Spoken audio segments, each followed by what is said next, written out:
Fethiye'nin denizinle dağları, Fethiye'nin denizinle dağları, kıvrım kıvrım dolanıyor yolları. Kıvrım kıvrım dolanıyor yolları.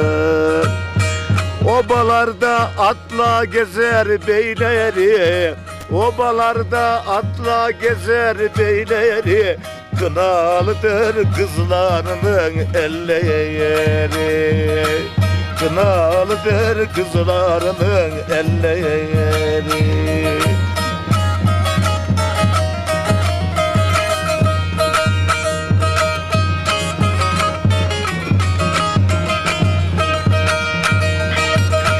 Yaylasında koyun kuzu sürüsü, yaylasında koyun kuzu sürüsü, yaktı beni güzellerin birisi. Yaktı beni güzellerin birisi. 3-5 güzel bir araya gelmişler, 3-5 güzel bir araya gelmişler. İçlerinden sürmeli gözlü benimki, İçlerinden sürmeli gözlü benimki.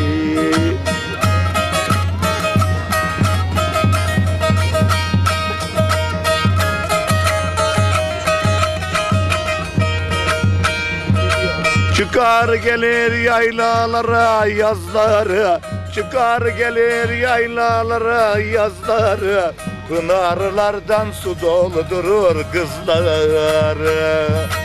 Pınarlardan su doldurur kızları. Erkekleri çalar söyler sazları, erkekleri çalar söyler sazları, güzel olur yörüklerin kızları. Güzel olur yörüklerin kızları. Evet, yanımızda çok şık bir abimiz var. Abicim, tanıyalım mı biraz seni? Ben Muğla Fethiye Ölüdeniz'den geldim.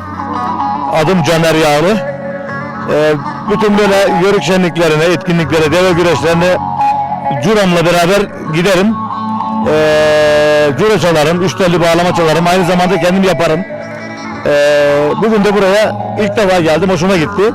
Cüre ve bağlama çalıyorsun abicim. Kendim yapıyorum aynı zamanda. Aynı zamanda kendin yapıyorsun. Harika. Peki